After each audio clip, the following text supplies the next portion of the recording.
Alright, let's get back to this. We're on chapter 9 now. Flame Strike. Voiceover on Chapter 9 Flame Strike. Image. You limp. Chapter 9 Flame Strike. You limp across the snow, leaving a thin trail of pine-scented blood behind you. You didn't have enough energy left to teleport directly home, so you're hiking the last little bit. There's a lot on your mind.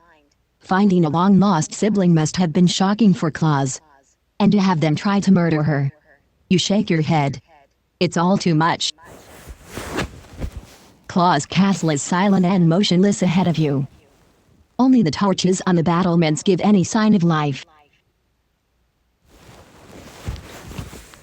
Page 2 of 3. Something dark passes in front of a torch. Who's there? You ask. No, says a voice. You tell me who you are. Show yourself. Candid? You ask, stepping out from the shadow. If it is Candid, he will recognize your star birthmark. Rosewood, says Candid, stepping into the light. He's taken the form of a squat dwarf laden with heavy armor and a massive battle axe. You feel a rush of relief and can see the same in Candid's eyes. Rosewood, says Candid, stepping into the light. He's taken the form of a squat dwarf laden with heavy armor and a massive battle axe. You feel a rush of relief and can see the same in Candid's eyes. What you are doing up so late, Candid? Is there something wrong at that castle? Has Mrs. Claus come back yet? Where are the other guards? What you are doing up so late, Candid? Is there something wrong at that castle? Next button. He rubs his eyes with the back of his mailed hand. Staff is short tonight, he says. A bunch of the guards called in sick. A lot more just never showed up. He places a hand on your shoulder and asks, what happened at Crinkle Court, anyway? I honestly haven't heard a thing about it. They wanted to try a hostile takeover. It didn't go well for them. Mrs. Claus found a long-lost brother, apparently. Page 2 of 2. They wanted to try a hostile takeover. It didn't go well for them. Mrs. Claus found a long-lost brother, apparently. Crinkle Corp is not a problem anymore. Mrs. Claus found a Mrs. Claus. Next, a brother, asks Candid. Which one was it? It wasn't Hermes, was it? You shake your head. He's still trapped in the Dreamlands somewhere, for all I know. No, it was Hercules we ran into. Hercules, says Candid, astonished. What was he doing there? Posing as Mr. Leontary. Mrs. Claus said she had suspicions ahead of time. Did she tell you anything? Candid shakes his head. No, he says. She's been keeping things to herself a lot. It makes sense, I guess.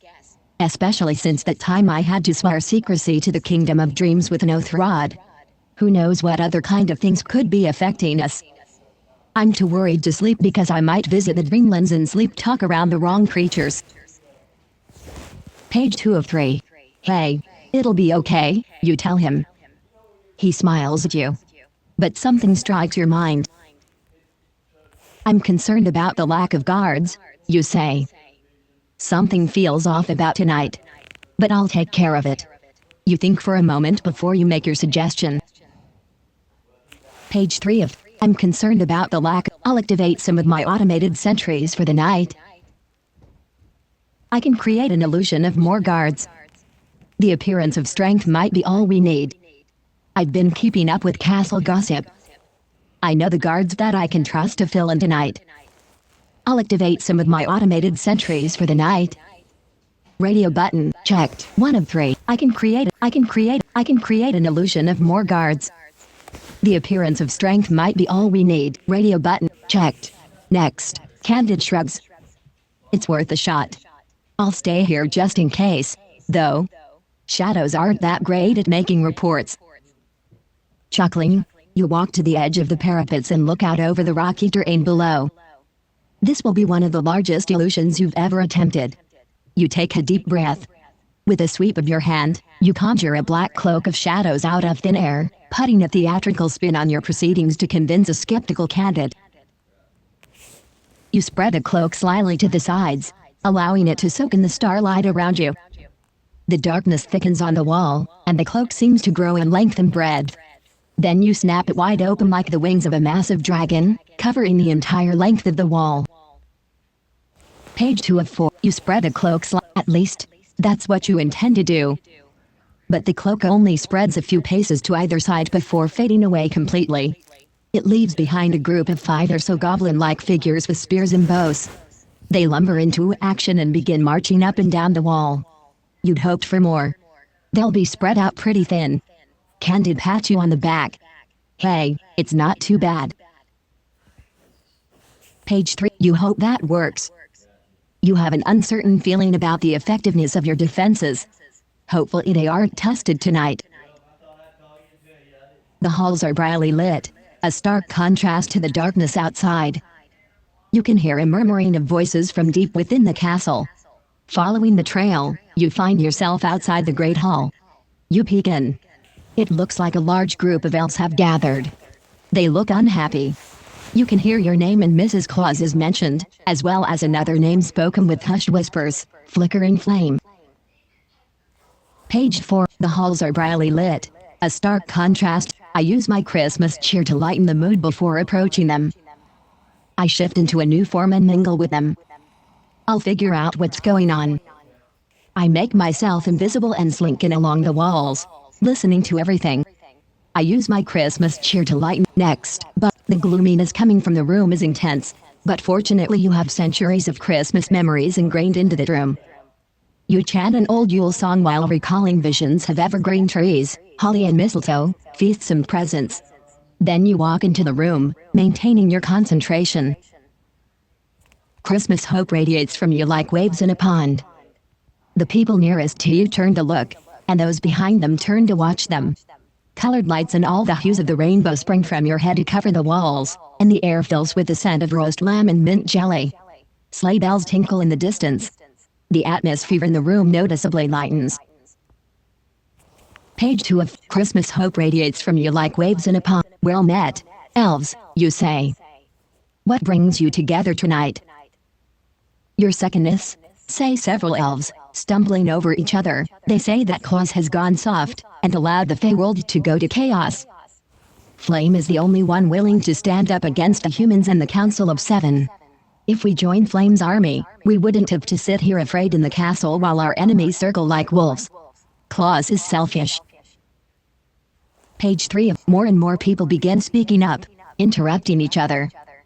Soon the crowd is in a full-blown argument. But you've heard what you needed to. You quickly retreat, unnoticed, into the corridor. It's time to regroup. The castle is in disarray. Mrs. Claus is out of sight somewhere, probably recovering from the ordeal with her brother, and Flickering Flame is up to something. What are you going to do? You can't handle all of this at once. I tried to restore order to the castle. I head up to the tower to keep an eye out for Flickering Flame. I try to find Mrs. Claus and make sure she's okay. I head up to the tower to keep an eye out for Flickering Flame. I try to restore order to the castle. It's time. I've decided to join Flame, so I'm going to get ready for him. I try to restore order to the castle. We need to be prepared. I head up to the tower to keep an eye out for Flickering Flame. I try to find Mrs. Claus and make sure she's okay. I head up to the tower to keep an eye out for Flickering Flame. This sounds serious. I tried to restore order to the castle. We need to be prepared. I head up to the tower to keep an eye out for Flickering Flame. This sounds serious. I tried to restore order. Next, above all else, the castle needs to pull together. You peek into the ballroom. There's an actual fist fight in the corner. A couple of elves are rocking back and forth on the floor. Quite a few are just running around flailing. But most are murmuring to each other in concerned whispers. You back up again. The chaos in there is too much for you to handle. You'll have to find a way to restore order. And quickly, too. I'm an eternal optimist. Page 2 of 2. I'm an eternal optimist, and it's infectious. I try to turn the tide by winning over elves one by one. No time for fancy words. I'm gonna knock some sense into these elves the old-fashioned way. My loyalty to Claus Castle is unquestioned. I'll give them a stirring speech, even if I have to filibuster for hours. My loyalty to Claus. Next, ignoring the chaos, you walk towards the podium at front. Even in the chaos, the group is careful around the podium, and respectful of Mrs. Claus's lingering influence. You clear your throat loudly, but it's buried in the noise. You then try shouting. Finally, you stomp your foot and blow as loud a whistle as you possibly can. A few elves close to you turn around. It's a start at least. What's all this fighting about? You two, stop. This is Claus Castle, not a wrestling ring. We are elves. Faithful, loyal, dutiful, and powerful elves. This is beneath us. Page 2 of the elves look at you for a moment before bursting into laughter. You? Asks an amused elf. Faithful? Loyal. You're a fair-weather friend. You've only cheered the number 1 seed in elf wrestling every year. You wouldn't know what duty or loyalty is if you stepped in it. They all laugh again and return to the fray. You sit back down and sigh. Next button. Looks like you've really made a mess of things here. At least it's not too much worse than when you started. You can't think of a worse way to prepare for an invasion than what's going on in the ballroom right now. Next button. A loud thud echoes through Claus Castle. There's a mingling of screams, cries, and muttering from every direction. You head towards the sound. Another thud. The murmuring begins to peter out. You are in the foyer, in front of the main door. Another thud. You can hear the entire building going silent, listening to the sound. You are standing alone, the other elves hidden nearby in the hallways, watching. Everyone knows who is on the other side of the door. Page 2 of you can feel that this moment is critical for your future. If you're going to join Flame, this might be the only chance you will ever have. I want to join Flame's army. I'll pretend to challenge him to get close and offer my services. I approach Flame personally, offering to meet him in personal combat. I order the elves to fortify the doors, and send detachments to the weakest areas of the castle. We won't give Flame. Page 3 of 3. I order the elves to fortify the doors, and send I approach Flame personally. I order the elves to fortify the door. I order the elves next, but we're not giving Flame a single inch. Elves, block the doors with everything you can find. Some of the elves look skeptical of your plan, but most of them rush ahead, pulling together benches, statues, suits of armor, even the lobby Christmas tree. Kanto takes to your plan enthusiastically, guiding the other elves. The elves throw everything in front of the doors. Soon the pile reaches halfway up the entrance. Page 2 of 2. Giving Flame a single inch. Elves, block the doors with some of the elves look skeptical. The elves throw everything in front of the doors. Soon the pile reaches halfway up the entrance. Next, but you've had the chance to study Flame's tactics this past year. You rack your brains. What would his strategy be? You send elves to the upstairs balcony. Flame would hardly expect a counterattack at this time. The doors are impatiently pushed from the other side, but they only open a crack before hitting the garbage. You can see an elegant hand gloved in red reaching through.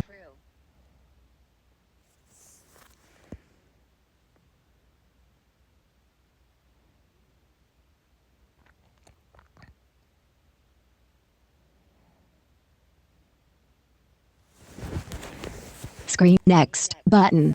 The hand pulls back. You hear muffled shouting and a series of heavy thwacks from the outside. The door buckles in different locations, with X-heads coming through. Then they withdraw. There is scuffling and shouting outside. You smile inwardly. Following your directions, the elves on the balcony must be raining down rocks and debris. Next you hear returning fire, and soon the chopping resumes, but you've delayed and harassed the army significantly. Your knowledge of flame paid off. The others will hear about your success.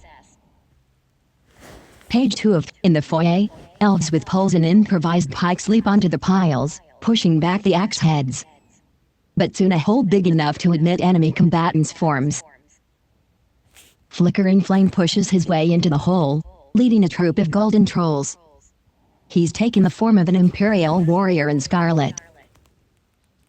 Your long-term goal is to restore Mrs. Claus to her full strength. Weakening Flame with these stalling tactics should help with that. The battle is joined. The head of Flame's personal guard, a massive golden troll, leaps at you. Page 3. In the service of Mrs., they can pick on someone their own size. I assume the form of a golden troll myself and take on the brute. If Flame thinks he can pull one over on me, he's in for a surprise. I activate my personal defense mechanism, radio button, and I'll be at a disadvantage going head to head. I use my knowledge of the golden trolls to gain the upper hand. They can pick on someone their own size. Next button. With no time to waste, you flood your mind with thoughts of your opponent.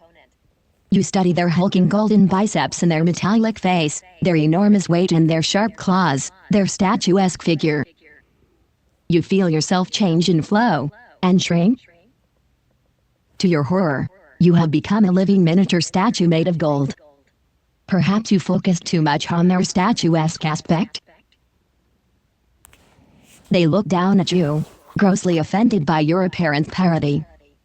They smash a clawed fist dangerously close to you, and you scamper out of the way. Page 2 of You spend several minutes scampering around the battlefield as the giant troll lumbers after you. Eventually you manage to lose sight of them. You hide in the corner. You sit down for a moment, panting. At least you lost the troll, although they'll probably cause trouble for another elf. Next button. The battle is in full force now. Bolts of lightning are met by volleys of sharpened candy canes. Trolls wrestle with hags, and gargoyles drop massive stones on burrowing barramuls. The whole castle and grounds are full of smoke and conjured fog. Flickering Flame is out of sight, and Mrs. Claus hasn't made an appearance yet. Did Flame know Claus would be weakened from visiting Crinklecourt?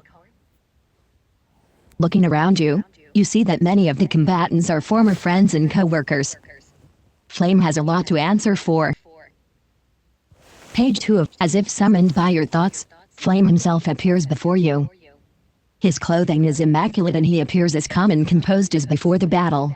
The only change is that his hands are covered in blood. Oh. It's you, he says, looking around nonchalantly. I thought it was someone important. You're sick, Flickering Flame. Why are you even here? You ought to hire better troops. The ones you have don't seem to be doing their job. Page 3 of You ought to hire better troops.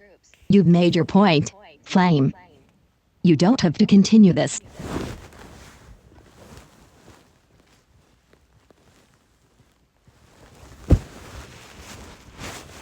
Let's settle this one-on-one. You've made your point, Flame. You've made your point, Flame. Next button. I don't think you have any idea what my point is, Rosewood, he answers. With my army, I have power over life and death. I point here, and say, live, and I point there, and say, bye. Today, I attack Claus Castle. Maybe tomorrow I'll send a fruit basket. He chuckles. You know, in a way, you set this all in motion, he says, gesturing around the castle. I put an enchantment on you when you visited my camp. I've been watching through your eyes. It's been useful, if a bit boring. Page 2 of I suppose I should be You know, in a way, you set this all in motion, he says, gesturing around the castle. I put an enchantment on you when you visited my camp. I've been watching through your eyes. It's been useful, if a bit boring. I suppose I should be flattered. If you were watching me, then you know what I'm capable of. You've been screening me? All the time? That's disgusting. That's intrusive. I thought you were all about freedom. Or did you forget? You've been screening me? Next. Flame nods. There's no way of turning it off, he says, without removing the enchantment completely. I saw everything. You flush, and he laughs. He continues, saying, as your ever-watchful companion, I saw you bungling your way through dealing with the Nightmare King and Crinkle Court, wearing yourselves out in the process. And now I can collect the pieces while Claus sleeps. As for today, your opposition has been an annoyance. And, frankly, Rosewood Unicorn, I don't like you. I'm giving you one warning. Stay out my way. Page 2 of he continues, saying, as your ever-watchful companion, I saw you bungling your way through dealing with the Nightmare King and Crinkle Court, wearing yourselves out in the process. And now I can collect the pieces while Claus sleeps. As for today, your opposition has been an annoyance. And, frankly, Rosewood Unicorn, I don't like you. I'm giving you one warning. Your conversation is cut short as the entire mountain beneath you shakes. Flickering Flame looks for the cause of the trouble. Next, but there is a sound of bells, faint enough to be almost inaudible, but somehow drowning out almost all other sounds. Vine-like mistletoe springs up from the ground, trapping. There is a sound of bells, faint enough to be almost inaudible, but somehow drowning out almost all other sounds. Vine-like mistletoe springs up from the ground, trapping every land-bound creature in its grasp. At the same time, star-like shards fill the face sky with a million points of light before plummeting down to the earth below. You see the star shards slamming down into Flickering Flame's army all across the castle. An especially large shard hurtles directly towards you. Page 3 of the shard slams directly into Flame, and you are knocked backwards. Flame cries in pain. When you stagger to your feet, you see that he's been blinded in one eye. A terrible figure springs up between you. It's Mrs. Claus. She looks furious. Milady, you're awake. I'm so glad you're here. Get Flickering Flame. Go, radio button, uncheck. Careful, milady. He has blood on his hands. Took you long enough. We've been dying out here. Careful, milady. He has blood on his hands. Milady, you're awake. I'm so glad you're here. Get Flickering Flame. Go, careful, milady, careful. Next, button. Claus nods, backing up towards you. Flame grins through his pain, extending his palms towards Claus. It's true, Claus. I'm surprised you managed to pull this off, Claus. I didn't think you had it left in you, what with your lost heart and all. Claus smiles bitterly, and says, you don't live as long as I do without being prepared, Flame. You're not the first traitor I've had to deal with. This curse you've brought upon yourself has been building in strength for centuries, ready to be wielded against the first ones foolish enough to oppose me on my own land. She gives a meaningful nod towards Flame's damaged eye. Page 2 of Claus smiles bitterly.